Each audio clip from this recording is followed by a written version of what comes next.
دروازہ۔ مولا علی قاری نے مرقات میں کتاب الفردوس کا حوالہ دے کر یہ حدیث لکھی ہے، وہاں پہ وہ فرماتے ہیں کہ رسول اللہ صلی اللہ علیہ وسلم نے پوری بات اس طرح بیان فرمائی تھی کہ میں حکمت کا شہر ہوں، میں حکمت کا شہر ہوں، حضرت ابو بکر صدیق رضی اللہ عنہ اس کی دیواریں ہیں۔ میں حکمت کا شہر ہوں، حضرت ابو بکر صدیق رضی اللہ عنہ اس کی دیواریں ہیں، حضرت عمر فاروق رضی اللہ عنہ اس کی چھت ہے، حضرت عثمان غنی رضی اللہ عنہ اس کے ستون ہیں، اور حضرت علی رضی اللہ عنہ اس کا دروازہ۔ ماتے دروازے کا جو نمبر ہے وہ آخر میں آتا ہے، پہلے ایک زمین ہوگی، ایک شہر ہوگا، اس کی چار دیواری ہوگی، پھر اس کے اوپر چھت آئے گی، اور چھت کے آنے کے لیے نیچے ستون ہوگے، پھر سب سے آخر میں جا کر دروازہ ہے۔ بعض لوگ حضرت علی رضی اللہ عنہ کے بارے میں بڑا غلو کرتے ہیں، مبالغہ کرتے ہیں کہ حضرت علی رضی اللہ عنہ بلا فصل خلیفہ تھے۔ ایسی بات نہیں، عظمت ہونا ایک علیحدہ چیز ہے، اور مقام میں تعداد نمبر ہونا یہ ایک علیحدہ چیز ہے۔ حضرت علی رضی اللہ عنہ سے رسول اللہ صلی اللہ علیہ وسلم نے بڑی محبت فرمائی، یہاں تک آپ نے بات فرما دی کہ جس نے حضرت علی رضی اللہ عنہ کے چہرے کو دیکھا اس نے عبادت کی۔ انہی کے بارے میں اللہ تبارک و تعالیٰ ارشاد فرماتا ہے کہ من کنت مولا ہو فعلی مولا، جس کا میں مولا اس کے حضرت علی رضی اللہ عنہ، یعنی میں بھی مدد کرتا ہوں، حضرت علی رضی اللہ عنہ بھی مدد کرتے ہیں، اور اللہ بھی مدد کرتے ہیں۔ اور عقیدے کی بات یہاں پر یہ ذہن میں رکھنی ہے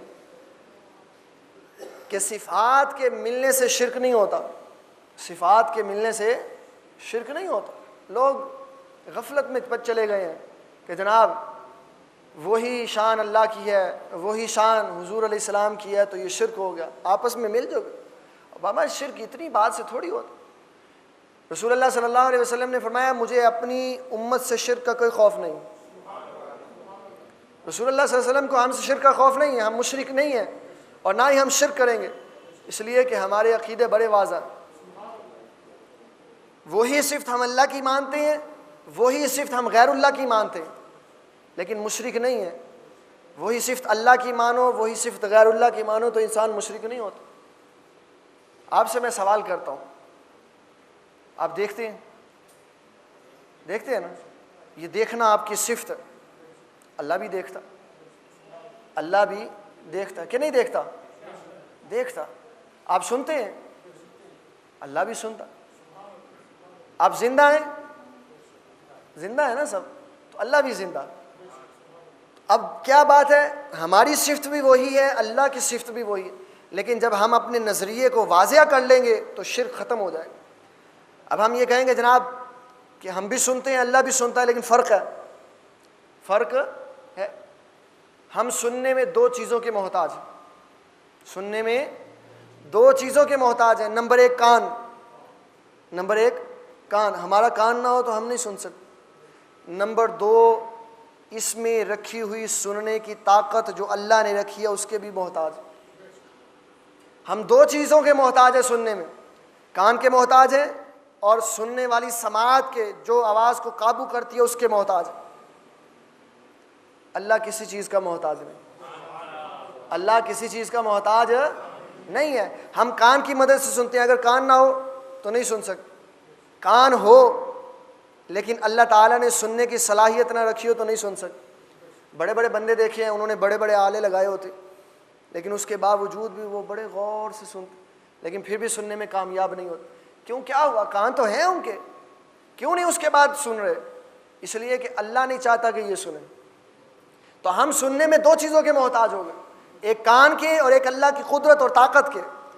اللہ تعالیٰ نے ہمیں کان دیے لیکن سننے کی سماعت نہیں دی، کان بھی دیے، سننے کی سماعت بھی دی، پھر ہم نے سنا۔ کان دیے، سننے کی سماعت بھی دی، پھر ہم نے سنا، لیکن اللہ تعالیٰ ان دونوں چیزوں سے پاک ہے۔ نہ اللہ کے کان ہے اور نہ ہی اللہ کو کوئی طاقت دیتا۔ اللہ تعالیٰ وجود سے، اللہ تعالیٰ جسم سے، اللہ تعالیٰ کان سے، ہر چیز سے پاک ہے، اور اللہ تعالیٰ خود بخود سنتا۔ ہم سنتے ہیں اس کے سنانے سے سنتے ہیں، وہ خود بخود سنتا ہے، کسی کے سنانے سے نہیں سنتا۔ جب ہم نے دونوں چیزوں کو واضح کر دیا کہ ہم بھی سنتے ہیں، اللہ بھی سنتا ہے، ہم اللہ کی توفیق سے سنتے ہیں، اللہ خود بخود سنتا ہے، تو توحید کا عقیدہ واضح ہو۔ اب مسئلہ آیا مدد کا، کہ اللہ بھی ہمارا مددگار ہے، اللہ بھی ہمارا مددگار ہے، رسول اللہ صلی اللہ علیہ وسلم بھی ہمارے مددگار ہے، حضرت علی رضی اللہ عنہ بھی ہمارے مددگار ہیں۔ ٹھیک ہے، شرک کس بات کا؟ تو ہمارا تو عقیدہ ہے یہ، اللہ بھی مدد کرتا ہے، غیر اللہ بھی مدد کرتا ہے۔ اور اگر ہم اس چیز کو نہیں مانیں گے تو کیا حدیثوں کو کہاں پہ لے کر جائیں گے؟ بزرگوں کے آثار کو کہاں پر لے کر جائیں گے کہ جنہوں نے اتنی باتیں ہمیں بتائیں کہ اللہ بھی سنتا ہے، اللہ بھی مدد کرتا ہے، غیر اللہ بھی مدد کرتے۔ اللہ تعالیٰ کیسے مدد کرتا ہے، غیر اللہ کیسے مدد کرتے؟ اب جب ہم اس چیز کو واضح کر دیں گے، اس چیز کو، اس عقیدے کو اپنے دل میں مضبوط کر لیں گے، تو ہم کسی کی مدد کے ملنے کے بعد اپنے آپ کو یا دوسرے کو مشرک نہیں کہیں گے۔ پھر ہم کہیں گے جناب ٹھیک ہے، اللہ بھی مدد کرتا ہے، یہ بھی مدد کرتا ہے، یہ تو عین توحید۔ یہ قرآن مجید کی ہم نے آیت سنی نا، فرشتے کہتے ہیں نحن اولیاؤکم فی الحیات الدنیا وفی الآخرہ، کہ ہم تمہارے دنیا میں بھی مددگار ہیں اور آخرت میں بھی مددگار۔ اللہ فرماتا ہے مدد تو میں کرتا ہوں، وہ مولاکم، میں تمہارا مولا ہوں، میں تمہاری مدد کرتا ہوں۔ تو ادھر فرشتے کہتے ہیں کہ ہم تمہارے مددگار، ادھر رسول اللہ صلی اللہ علیہ وسلم فرماتے ہیں میں تمہارا مددگار ہوں، میں تمہارا مولا ہوں۔ اور فرمایا اور میرے ایمان والو، اگر مجھے اپنا مولا مانتے ہو تو علی کو بھی اپنا مولا مانو، میں بھی تمہارا مدد کرنے والا ہوں، حضرت علی رضی اللہ عنہ بھی مدد کر۔ اب ہم نے وضاحت کس چیز کی طلب کرنی؟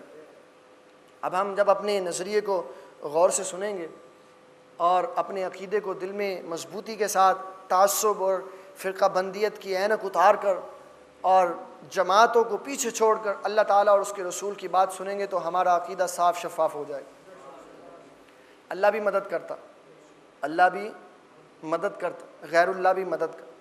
اللہ مدد کرتا ہے، حقیقی مدد کرتا ہے، خود بخود مدد کرتا ہے، وہ اپنی مدد میں کسی کی اجازت کا طلبگار نہیں ہے، وہ اپنی مدد میں کسی کی اجازت کا طلبگار نہیں ہے۔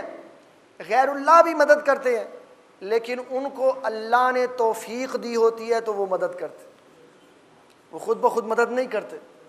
ان کی مدد اللہ جیسی نہیں ہوتی، ان کی مدد اللہ کے مقابلے میں نہیں ہوتی، ان کی مدد اللہ کی توفیق سے ہوتی۔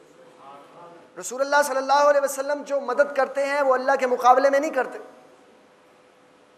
اللہ تعالیٰ کے مقابلے میں نہیں کرتے، اللہ جیسی مدد نہیں کرتے، بلکہ اللہ تعالیٰ نے جیسی توفیق دی ہے ویسی مدد کرتے۔ اللہ نے جیسی توفیق دی، اور کیسی توفیق دی؟ اس توفیق کو ہم قرآن مجید میں پڑھیں یا حدیث میں پڑھیں۔ توفیق کیا دی؟ اللہ تعالیٰ نے ہر چیز کا مالک بنا دی کہ اے میرے محبوب علیہ السلام آپ اپنے غلاموں کی جیسے چاہیں مدد فرمائیں، جیسے چاہیں مدد فرمائیں۔ کوئی آ رہا ہے، قرآن مجید پڑھیں، اللہ تبارک و تعالیٰ نے قرآن مجید کی ایک آیت مبارکہ نازل فرمائی کہ لوگو اگر تم جان بوجھ کر روزہ توڑ لو، اگر تم جان بوجھ کر روزہ توڑ لو تو کیا کرو؟ 60 روزے پہ در پہ رکھو، یہاں 60 مساکین کو کھانا کھلاؤ یا ایک غلام آزاد کرو۔ یہ اللہ نے قانون دے دی۔ اب جو بھی روزہ توڑے، جو بھی روزہ توڑے وہ یا تو 60 مساکین کو کھانا کھلائے یا 60 روزے رکھے پہ در۔ اب کیونکہ غلاموں والا مسئلہ نہیں ہے اس لیے تیسری شک تو نہیں ہے، دو ہی ہیں، یا 60 مساکین کو کھانا کھلائے یا 60 روزے رکھے۔ اس آیت کے شان نزول میں ایک واقعہ آتا ہے کہ رسول اللہ صلی اللہ علیہ وسلم کے پاس ایک صحابی آئے، بڑی غریب تھی، اور عرض کی یا رسول اللہ صلی اللہ علیہ وسلم میں نے روزہ توڑ دیا، اب آپ میری مدد فرمائیں، میں کیا کروں؟ آپ نے فرمایا جاؤ 60 روزے رکھو۔ عرض کی یا رسول اللہ صلی اللہ علیہ وسلم ایک نہیں نبھا سکتا تھا، توڑ دیا، تو 60 کیسے رکھوں؟